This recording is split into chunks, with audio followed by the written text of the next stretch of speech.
bookkeeping. Oh, good morning. This is Dawn Clavasol with Stress Free Bookkeeping. Tomorrow. Wow, that was tomorrow and this morning. This morning, I'm reading to you guys from Profit First for Ecommerce. This is chapter 2. This chapter is called Profit First, Engineered for Ecommerce.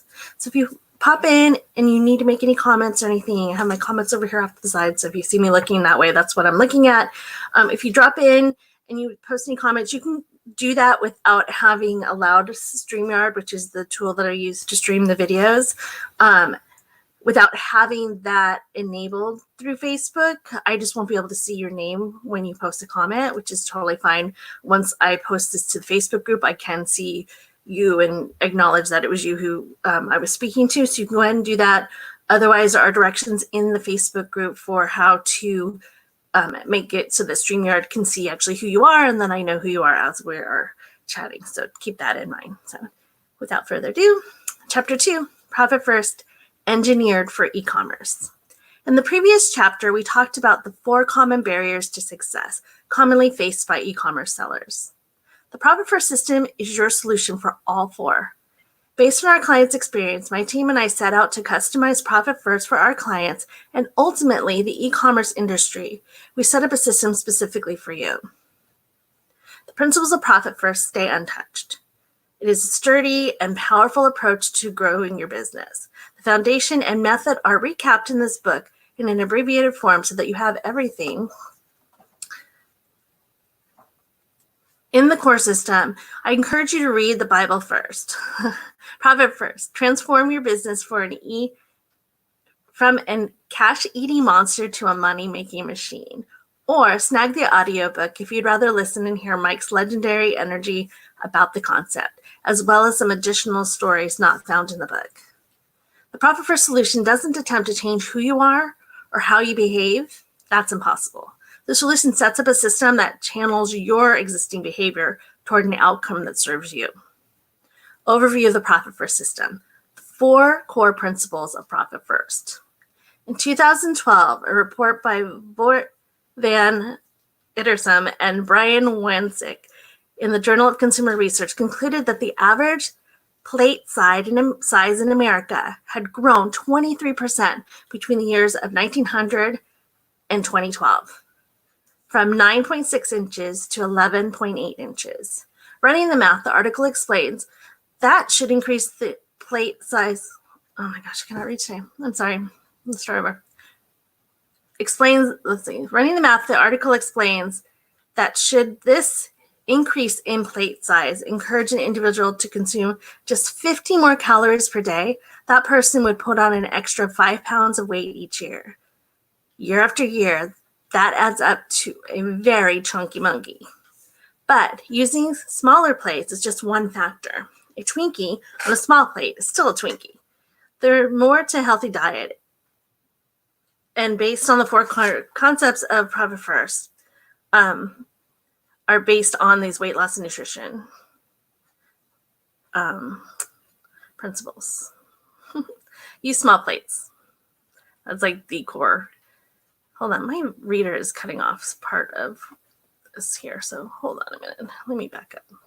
That's why it's in trouble. Okay, so use small plates. Using small plates starts a chain reaction. When you use a small plate, you get smaller portions, of course, which means that you take in fewer calories. When you take in fewer calories than you normally would, you start to lose weight. 2, serve sequentially. If you eat all your vegetables rich in nutrients and vitamins first, they'll start satisfying your hunger. When you move on to the next course, your mac and cheese or mashed potatoes, they don't count as vegetables, you will automatically eat less. By changing the sequence of your meals by eating your vegetables first, you automatically bring a nutritional balance to your diet. 3, remove temptation. Remove any temptation from where you eat. People are driven by convenience. If you're anything like me, if there's a bag of Doritos sitting in the kitchen, it calls out to you constantly, even if you're not hungry. If you don't have any junk food in your house, you probably aren't going to run out to the store to get it. That would mean putting on pants. And you're going to eat a healthy food that you stocked instead. 4, reinforce a rhythm. If you wait until you're hungry to eat, it's already too late and you'll binge. Then you're likely to eat too much stuff and stuff yourself. You go from starving to stuffed back to starving again. These peaks and valleys in your hunger result in way too many calories consumed. Instead, eat regularly. Many researchers suggest 5 meals a day so that you never get hungry. Without the peaks and valleys, you will actually eat fewer calories. Although you don't realize it, folks in the diet industry know quite a lot about growing a healthy business. Here's how you apply the 4 principles. 1, use small plates. When money comes into your main income account, it simply acts as a serving tray for the other accounts. You then periodically disperse all of the money from the income account into the different accounts predetermined with percentages. Each of these accounts has a different objective. One's for profit, one's for owner compensation, another for taxes, and another for operating expenses. Collectively, these are the 5 foundational accounts: income, profit, owner's comp, and taxes and operating expenses, and where you should get started. But advanced users will use additional accounts. Serve sequentially. Always allocate money based upon the percentages in the accounts first. Never, ever, ever pay bills first. The money moves from your income account to your profit account, owner's comp account, tax account, and operating expenses. We also call that OPEX. When you pay bills with what is only available in your OPEX account, no exception. And then what happens if there isn't enough money left for expenses? This does not mean you need to pull from other accounts. What it does mean is that your business is telling you that you can't afford those expenses and you need to get rid of them. Eliminating unnecessary expenses will bring more health to your business than you would ever imagined. Remove temptation. This is step 3. Move your profit account and other tempting accounts out of arm's reach. Make it really hard and painful to get that money, thereby removing the temptation to borrow, i.e. steal from yourself. Use an accountability mechanism to prevent access, except for the right reason. 4, enforce a rhythm. Do your allocations and payables twice a month. Seriously, today's a challenge. Specifically on the 10th and 25th. Don't pay only when there is money piled up in the account. Get into a rhythm of allocating your income and paying bills twice a month so that you can see how much cash accumulates and where the money really goes. This is controlled, recurring, and frequent cash flow management, not seat of your pants cash management. To put the profit first principles into practice, you open multiple bank accounts for specific purchases. Below is a recap from the book detailing the 5 foundation accounts. The accounts are included here for your reference, but we have created a modified structure for our e-commerce clients. Chapter 4 gives you all the details about the accounts that work best for your e-commerce business. I'm going to fiddle with my e-reader again a second. Hold on. I feel like I'm looking around you guys so that I can read it. That's not great. Okay. The 5 foundational accounts. What you're about to do is the foundation of profit first. This is the structure your profits will be built on. All of the muscle in the world is useless if there isn't a connection to a strong skeletal structure. These accounts are the bones. Here are the 5 checking accounts that you'll need to set up. Income, profit, owner's compensation, tax, and operating expense.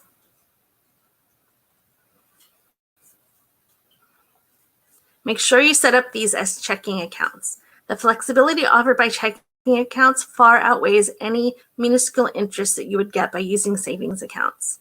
Call your bank and set up the 5 foundational accounts. Most banks allow you to assign a nickname to the account that is displayed online and in statements, and in addition to your account number. Just as mom labeled their envelopes, name your accounts according to their purpose. Okay, I don't know if she really mentions that earlier in the book, but when Mike was telling one of his stories, he was saying that his mom, when they were growing up, used the envelope system where she had labeled envelopes that she had, and it had a specific purpose for each individual envelope, and that's what they're referring to here. You can use your existing primary account as one of the 5 accounts. Renaming your OPEX account. You're going to hear me say that for operating expenses a lot, because you're likely paying all your bills from that account. Going forward, we are just going to move deposits to your income account, and that should be a no-brainer. For check deposits, simply put them in the new account. For the other types of deposits, such as credit card or ACH payments, you'll have to update your bank information wherever necessary. The process takes about half an hour, kind of depending on who you're using. If you have a lot of automated payments, maybe an hour. Make the effort and get this done. The Profit First framework works for all businesses, but it's just that, a framework. Our firm has taken this foundation and built a structure specifically for e-commerce sellers. With these few additional techniques, you'll position your business for permanent profitability.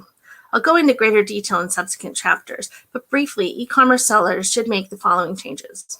1, don't set up a separate income account if 80% or more of your revenue from Amazon or some other marketplace that you receive your payments, payouts biweekly. Basically, Amazon is functioning as your income account by holding your money for 2 weeks. In this case, your Amazon deposit can go directly into your operating expense account, and you can transfer the funds from that account. 2, open a separate checking account for inventory. Profit First works with real revenue, which, as Mike describes it, is the funds available to you after you've paid for materials and subcontractors. In an e-commerce business, this is your inventory and your inventory-related items, such as your prep or fulfillment center. If you're in a retail, then you would include your shoppers. Before you jump into Profit First accounts, start allocating your real revenue. You must ensure that you have good control of your inventory cash flow. That means separating it from your accounts so that you can monitor it more closely. 3, make adjustments for seasonality. Most of our clients have seasonal fluctuations in their sales. Typically, sellers see a big bump in sales during Q4. Those sellers in the fitness and diet niche peak in Q1, while golf and gardening products peak Q2. Implementing Profit First in a seasonal business has some unique challenges. We must factor in seasonal sales cycle as we develop our Profit First strategy. Chapter 6 will explain how seasonality can work for you to improve your profitability. Profit assessment. How healthy is your business? Now that you have a basic understanding of the Profit First system, let's examine your business through the lens of Profit First. Looking at your business compared with benchmark numbers from the healthy business can cause you to take off those rose-colored glasses and get real, or not. Believe it or not, I've had many clients look at their numbers and say, yeah, that doesn't surprise me, and continue down the same path. Most of the time, I hear from them later. They don't have many options because they're dead. It takes real courage to look at your numbers, face the facts, and get busy making your business better. I'm betting you have the courage and desire to tackle the cash-eating monster. You may not have the numbers for all of your categories, such as profit, owner's pay, or taxes, but don't worry. That's why we're doing this exercise. I'm going to show you how to complete your profit assessment. If you're concerned about completing this step, stop now and watch the video tutorial I have prepared for you. You'll find it in the resources page at www.profitfirstecom.com. Once you're ready to dive in, gather these items from your financial records. 1, your balance sheet from your last month of the prior year and the most recent prior month end. Print this out by year so that you can see a column of the prior year and a column for the year to date in the current year. Export this information into an Excel spreadsheet if you can. Start with the current year to date account balances and subtract the prior year's accounts.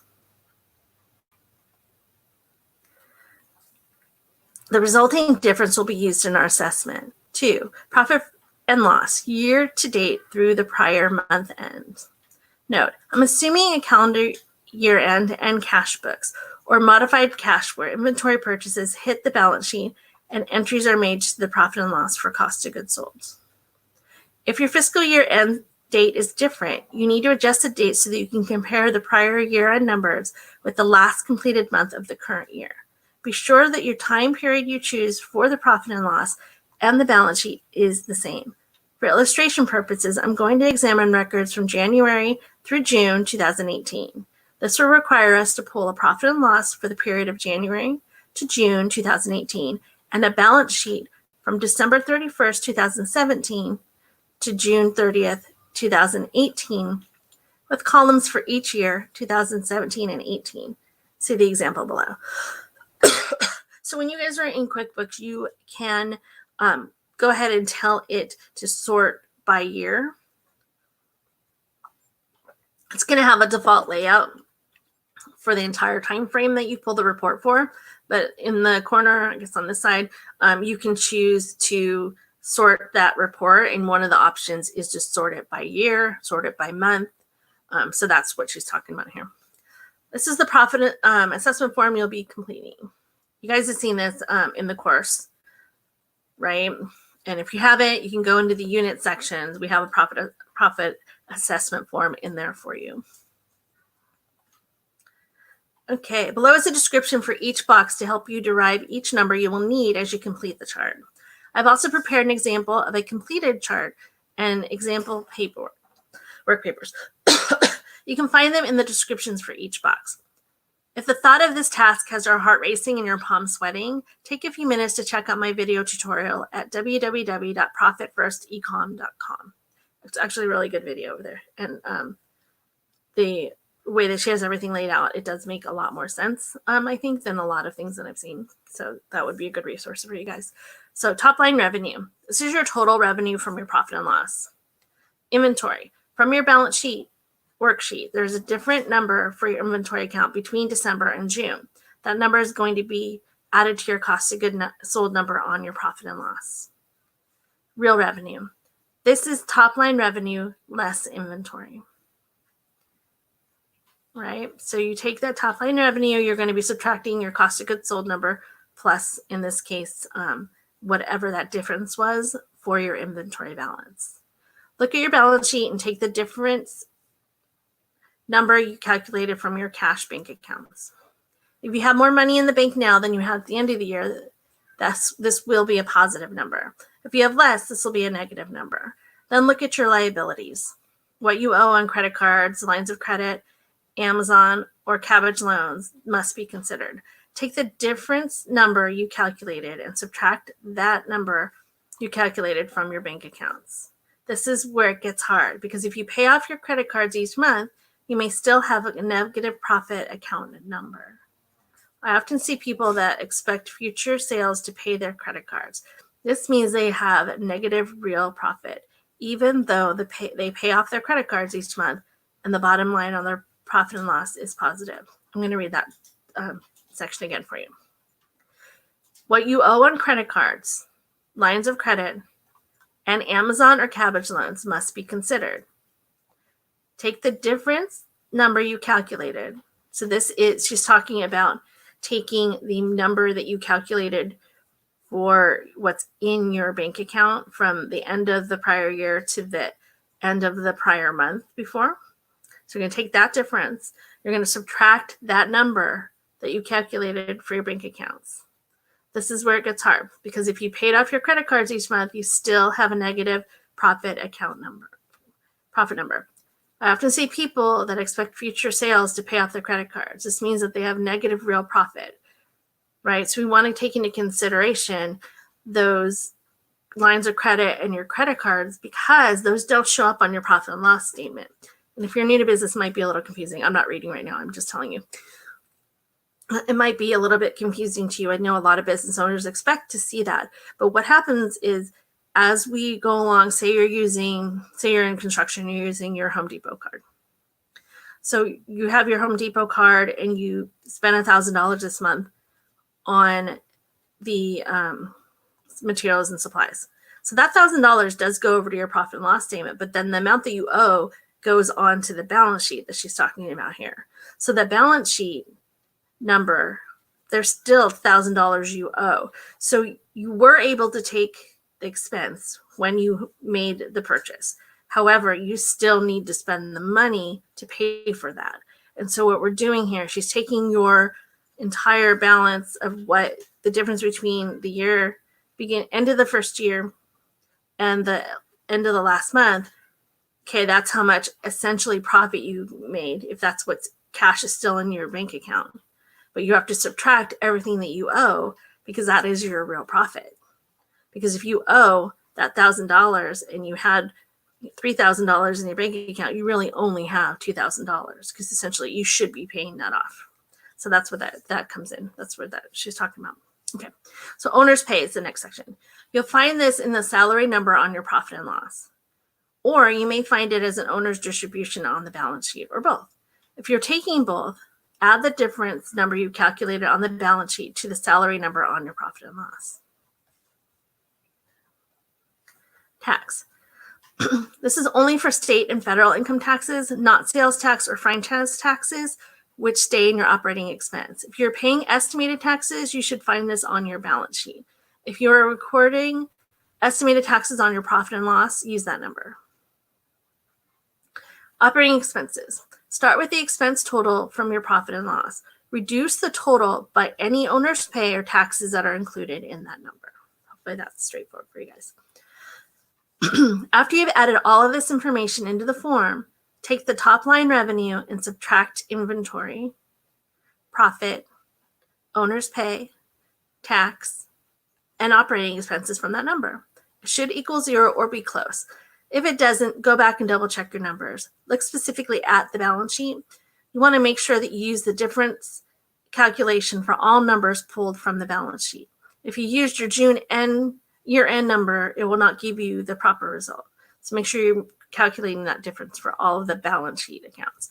Sometimes too, there could be an error in your balance sheet or in your books when you make calculations. Also be sure to list every asset, liability, and owner's distribution contribution account that has changed on the balance sheet that is represented in your calculations. The last step is to translate profit, owner's pay, tax, and operating expenses as percentages of real revenue. Take each number. Example, profit. Divide it by the real revenue number and then multiply by 100 to get your percentage. So profit divided by real revenue times 100 equals profit first percentage. Add this to your table. Once you've completed your table, you want to have some rows left blank. You may not be paying yourself or paying estimated taxes. Compare your chart with the percentages for a healthy business. Below and in the unit section of the group is a chart that Mike Michalowicz presents in Profit First. The chart was developed based on Mike's research of thousands of healthy businesses. And you guys would have heard me say this before if you listen to any of my calls. This is what we call the TAPS or target allocation percentage chart. This is the mistake that I see a lot of businesses making. They jump right in to column A if they're within that dollar range for the real revenue and start trying to implement these percentages in their books. Again, I'm not reading right now. I'm telling you that is not the way to do it. That is the way to fail at Profit First because you are changing yourself so much from where you currently are and jumping just right into the deep end when you haven't even learned how to swim yet. So definitely follow the calculations you're going to want to use. I'm sure she'll talk about this as she goes on as well, but I talk about this in the online course that I do. You want to make sure you're using your numbers, figure out where you are today, then we figure out what you're going to do starting day one, moving forward from there. So just keep that in mind. So this page is just the chart. So examples of completed profit assessment and work papers. In the profit assessment, note that the top line revenue for this business, and you can follow along if you're reading the book, it falls within column B on the chart above. That is where the profit first percentage numbers come from in the chart. The profit first $ is the amount for each category and is calculated based on the profit first percentage multiplied by the actual real revenue. The rest of the numbers are taken from the profit and loss and balance sheet examples that follow.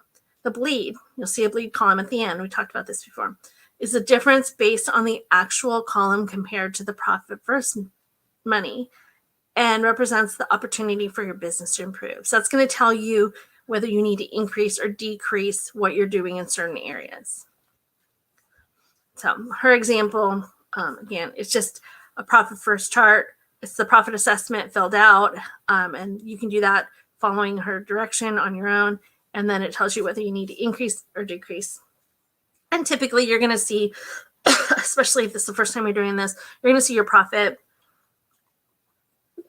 owner's pay, and tax probably all need to be increased. You may have an owner's pay account that needs to be decreased if you're somebody who's spending a lot of money on things that really aren't business expenses in the business account, which I see quite often. So that's what the next page here is just showing that chart for you. And then she has some examples of what a balance sheet looks like. How do you compare? Don't be discouraged if your numbers are low or non-existent for profit, owner's pay, or taxes. Hang in there. The first step in changing your company's financial future is doing the initial assessment. Once you know your numbers, I'll show you how you can create a course of action. If your business is more complicated and you're having trouble making sense of the numbers and plugging the figures in, don't worry. I have a tutorial for you on the website profitfirstecom.com.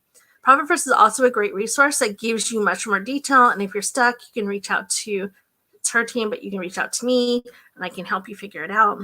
A profit assessment is a great tool to get the 50,000 foot view of your business. It gives you a sense of the general topography of your business and allows you to benchmark against other businesses with comparable size. Most of our e-commerce clients, however, have big seasonal fluctuations in their business. Many are looking to capitalize on the Christmas season, and Q4 is huge for them. Others in the fitness industry benefit from New Year's resolutions, and Q1 is their peak season. Those selling outdoor products like golf clubs and garden supplies make their largest sales in Q2. When you complete your profit assessment, you are typically viewing your business financials for a full year. The fact that 75% of your sales occur in specific quarters skews the results of the assessment. As a result, the allocation percentages suggested in the assessment using sales that included the biggest sales quarter will cause your percentages to be high, and you may not be able to sustain these percentages if you're starting Profit First during your slow season. To ensure that we start with a sustainable target allocation percentage, we need to understand the cash flow during a typical month. How much do you need to set aside to replenish your inventory? How will setting those funds aside impact your operating expenses? Many e-commerce sellers fund their daily operations with cash from sales. They do not set funds aside to replenish inventory, and as a result, they rely on credit cards, Amazon loans, and factoring type capital. It is very expensive and becomes a cycle, one that can become nearly impossible to escape. Monthly cash flow spreadsheet. To perform a cash flow analysis, we developed a monthly cash flow spreadsheet to capture the cash transactions and model the target allocation percentages required to meet the cash requirements for inventory, owner's pay, taxes, and operating expenses. This monthly cash flow spreadsheet examines 1 month of cash transactions during a typical sales month, not during your high season. We create a baseline of operations for your business from there. Because your Amazon payouts are net of fees, we use the net payout amount, not the actual product sales, for this cash flow analysis. This is different from our approach to bookkeeping or accounting. To understand the profitability and trends in the business from an accounting perspective, we want to ensure that all activity that occurs on Amazon is recorded on our books. From a cash flow perspective, we're concerned with the net amount that is deposited into the bank account and available for allocation to our Profit First accounts. This makes administering the system easier for you. It is important to note that once the monthly cash flow spreadsheet is complete and the target allocation percentages are determined, these percentages will not match the percentages for the profit assessment. The profit assessment calculates percentages based on real revenue. In this type of analysis, the Amazon fees would be deducted from the top line revenue along with the inventory expenses. We're using a hybrid approach to facilitate bi-weekly processing of your Amazon deposit. We're going to take the Amazon payout net of fees as our real revenue and calculate the target allocation percentages for inventory, profit, owner's pay, taxes, and operating expenses. See the example below. Step 1, download your bank transactions. To complete this process, we'll use the transactions from all of your bank and credit card accounts. Within your accounting system, it is easy to download these transactions into a spreadsheet. We'll show you how to do that in a video tutorial that you can access at the end of the chapter. 2, complete box 1 for income. Simply cut and paste the deposits into box 1 in either of the two columns depending on the date. You will note that this spreadsheet mirrors the dates Mike recommends in Profit First, the 26th and 10th, 11th, and 25th. More on that in Chapter 6. You will have an Amazon payout during each of these periods. Do not use a month that has 3 payouts. Step 3, complete box 2 and 3 with your expenses. Look at your expenses and add each to box 2 or 3 based on the date of the expenses and the proper column from box 2 or 3 based on that type of expense. The spreadsheet has columns for operating expenses, inventory, owner pay, and taxes in order to calculate the actual amount you are paying into these Profit First buckets. Step 4, perform a what-if analysis. Once you have added all of your expenses, go back to box 1 where your revenue is recorded. Add or adjust your percentages to ensure that your income can be spread to cover all actual expenses calculated from box 2 and 3. When you adjust the percentages, the spreadsheet will calculate the dollar amount based on your income multiplied by the percentage. Compare that to the actual expense totals recorded from box 2 and 3. Adjust these percentages up and down until you get close to the actual amount. If your income is less than your total expenses, you need to determine why. Did you buy a lot of inventory that you provide that will provide you with stocks for many months? If so, divide that actual inventory amount by the number of months that it will cover. If you're overspending on operating expenses, then you will see the impact of those purchases on the level of your income. It's time to get serious about reducing expenses. Okay, so then she has charts in there. Again, the website's really good as well. Okay, quick start. Sometimes the best way is to just start. If you own a new business, you have no history to work with, and we will not know what your percentages are. Even if you've been in business for a few years, you may not have good financial data, or you may not like working with numbers and feel over the prospect of completing the assessments. Don't wait if you're new, and don't let analysis paralysis put you off. Jump in and begin by adding a checking account for inventory, a savings account for profit. Just having these 2 accounts in addition to your operating expense account will start you on the right path. Take a look at Chapter 4 for how to move money into your inventory account. It's a simple process that will get you great insight into your business. Then move 1% of your payout each month to your profit account. Each quarter, try to reduce operating expenses 1% and move that savings into your profit account. With these simple steps, you'll build a profitable business. Take action. So your action step for this chapter is roll up your sleeves and dig in. The profit assessment tutorial and monthly cash flow spreadsheet and tutorial are available for you to download at profitfirstecom.com. And that is the owner of the person who wrote the book, this author's website. But she does a really good job on that page. Like I said, she has a bunch of videos and to make it a little bit easier for you. So that is it for today. Went a little bit over what I like to try to stick to 30 minutes, but I think we're pretty close here. So Chapter 3 will be next week. Chapter 3 is Stop the Inventory Insanity. So a lot of you probably really need to hear that if you are dealing in e-commerce, even if you have a store that's more of a brick and mortar store. How do you control the inventory insanity? So we'll cover that next. So thanks for being here. Be profitable.